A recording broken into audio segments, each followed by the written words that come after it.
Welcome. My name is Amy, and I will be your personal guide as together we explore strategies to improve your skills to make you a more effective leader. You've taken an important step in enhancing and expanding your ability to interact with others in a meaningful and impactful manner, and I want you to get everything you can out of this training. This training is designed so that you can take it at your own pace. Take your time, do the activities to ensure you will be able to put your new learning into practice. Learning alone will not make you successful. You must take action. It is only through the application of our knowledge that we can truly shine, and I know you can shine.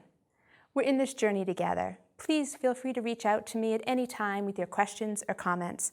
I'm here for you. Now, before we get started, make sure you've printed off your training guide. This will help you capture all the key information you will need to put your learning into practice. I know, it may seem old school, but some of the latest research shows that writing out notes is the most effective way for adults to learn. So if you haven't printed out your guide yet, hit that pause button and go do that right now. All ready? Excellent. It's my pleasure to be your guide through this training. Let's begin. How to be a relationship guru. Relationships are key to success in today's world. It doesn't matter how good your technical skills are, if you can't get along with others, you won't be able to excel or grow at work or at home. The stronger our relationships are, the more successful we can be. How we communicate and interact with others forms our relationships. Relationships are all about the way in which we talk, behave, and otherwise interact with each other. How do you express yourself? Is it in a way that forges and builds relationships? All strong relationships are built on 4 things. Respect. Do you put others before yourself? Are you polite and courteous? Trust. Do you walk your talk? Do you treat people fairly? Honesty. Are you transparent about your thoughts and actions? Do people know where you stand on the issues? And connection. Are you genuinely interested in others? Do you want them to be successful? Maybe you've heard this quote. They may forget what you say, but they will never forget how you made them feel. Carl W. Buchner. These 4 pillars of relationships are conveyed and shared through communication. Communication is the tool we use to transfer, verbally and non-verbally, respect, trust, honesty, and connection. Communication is how we build relationships. Relationships are how we achieve, well, pretty much everything in life. There is no one who has achieved success 100% on their own. Everyone gets help along the way. People who teach us, guide us, help us find the right resources or connections, and the list goes on. From the people who raised us to the people who gave us an opportunity, we've all had a variety of relationships that have led us to where we are now. Some of those relationships were positive, and some were negative. Wouldn't it be great if there were simple things we could do every day that would help increase the positive in our relationships? Great news, there are. Here are your awesome strategies. Number 1, get personal. When you are greeting someone, use their name. It makes the greeting more personal and instantly conveys that the sense that the person is important to you. Learn the names of everyone with whom you interact. From the person who cleans the bathrooms to the spouse of the top executive, you want to make everyone feel valued. This shows respect while helping to build a connection.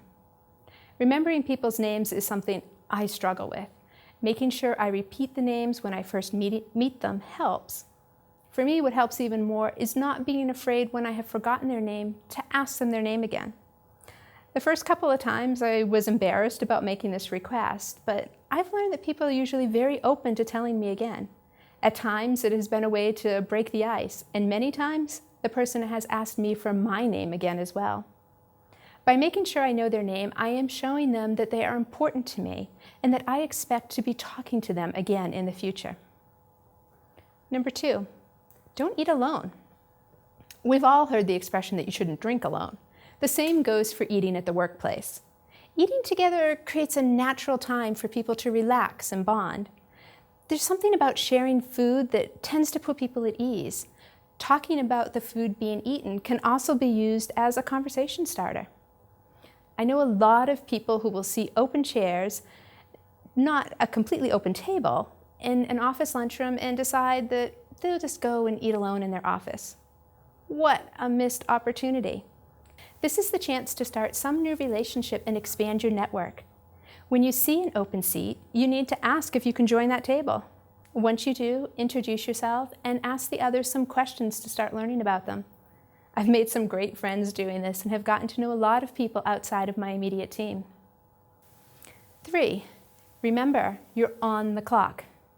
I'm not talking about the company clock, but the clock of the person who you're talking with. We all have busy schedules, so we need to be aware of how much time we spend with someone else. Did we ask for 5 minutes, but now it's been 20 minutes? Did we drop by unexpectedly? Be respectful of the other person's time. This will go a long way in building trust. Trust that time with you is value added to their day and not a depletion in their productivity. At one point, I had an office that was along a well-trafficked hallway, and it was common to have people who were passing by to stop in and say hello. But there was one person in particular who I knew but didn't work directly with, who liked to stop by and overstay. Without a knock at the door or a check to see if I had time to chat, he would waltz right in, sit down, and start talking. Now, since we didn't work on anything together, it was always non-work related or venting about his work.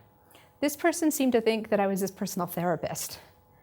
After this happened a couple of times, I realized I was going to have to directly explain to this person that he couldn't continue to do this.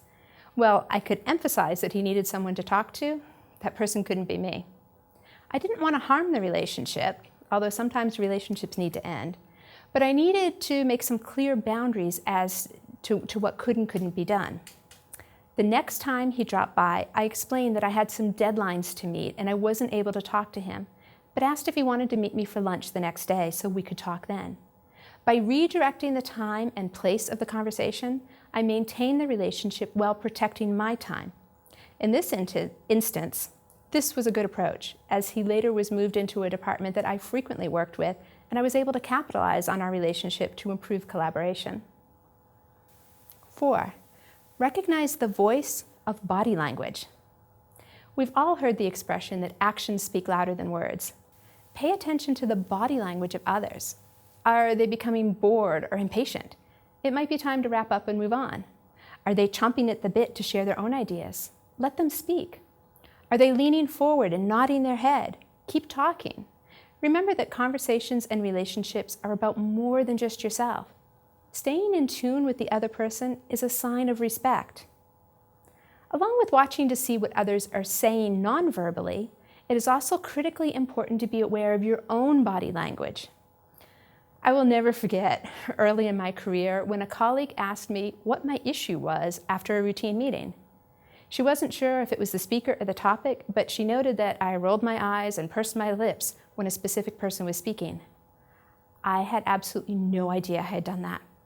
I had to confess that I wasn't even paying attention and was in my own head with my own thoughts.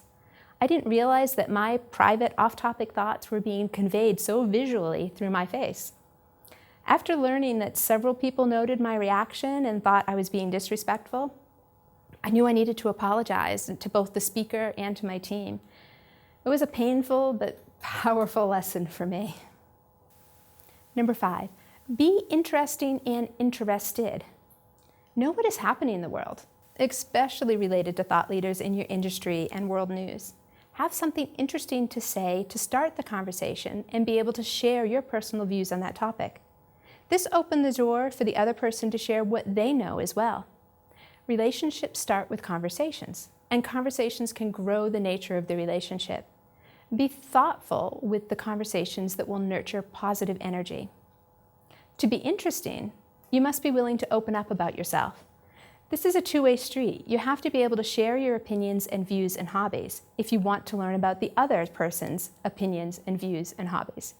Remember that you are not trying to convert people to your way of thinking, which means you should not be dominating the conversation. You want to use your own life only enough to start the discussion and then shift your focus to learning more about the other person. Being interested in others is one of the best ways to be interesting to them. Number 6, know your audience. We know this is important when speaking to a large group, but it's just as important when speaking to an individual. Know what type of conversation topics and styles they will be most receptive to. Don't waste their time with things they will consider nonsense. Knowing the right things to talk about and the right way to talk about them for each person goes a long way in developing a positive connection with them. I was recently talking with someone who felt frustrated because every time they presented a new idea to their boss, they were shot down. My friend would schedule a meeting, lay out all the data, present the idea, and ask for a response.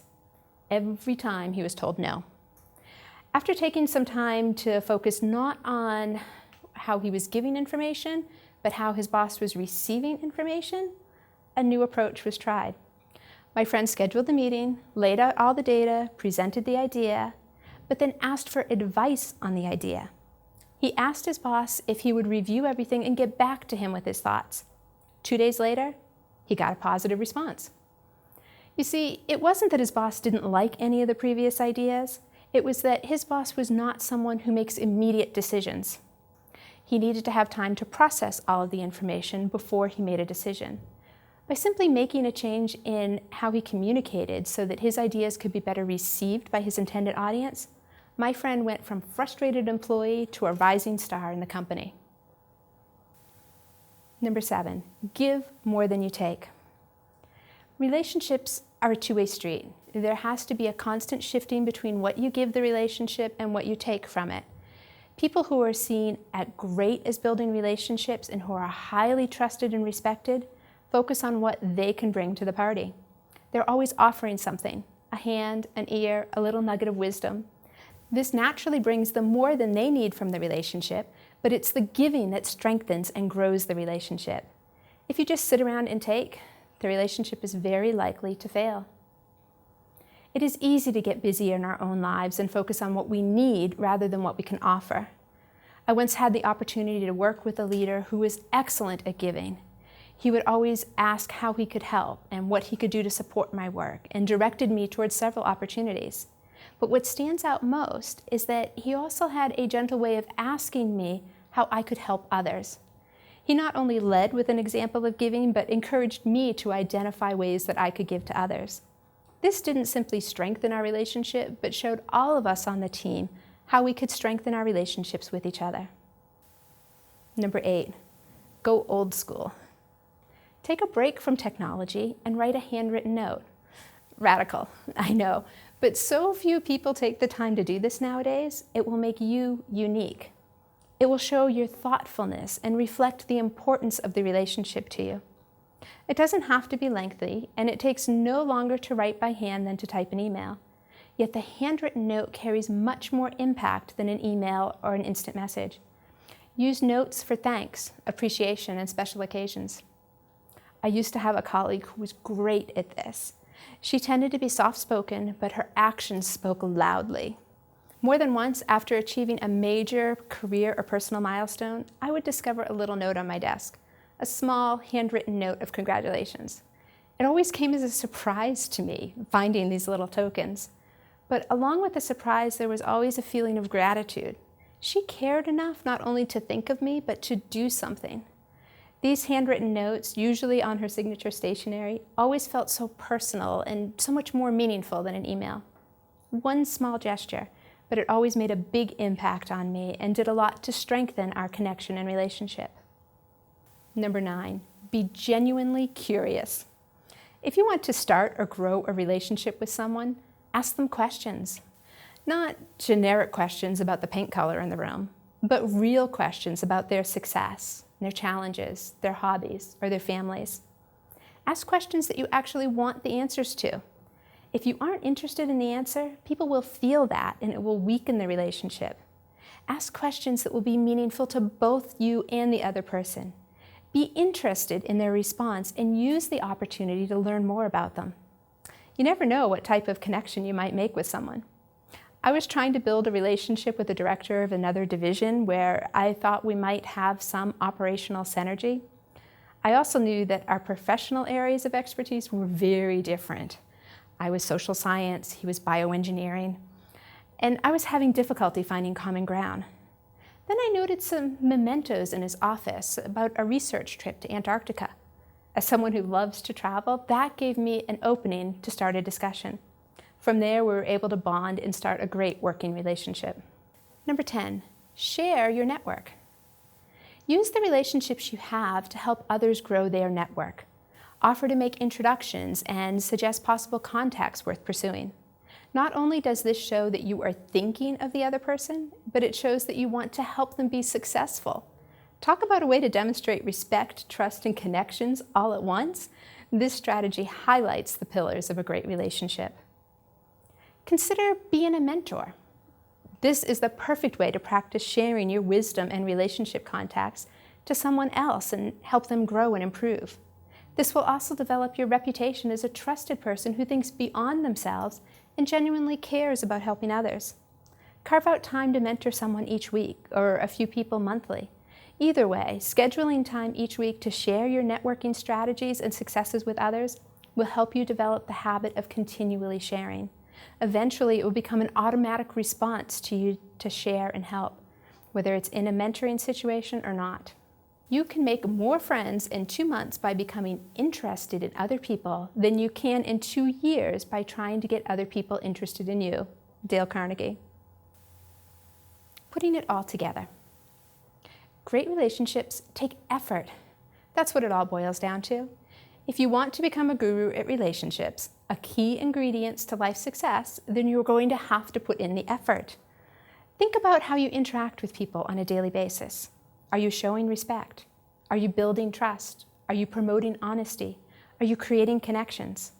If you aren't giving a resounding yes to every one of these questions, then you may want to make some adjustments in your words and actions. Communication is essential to being successful, yet most people overlook at it or aren't sure where to start when they do want to improve it.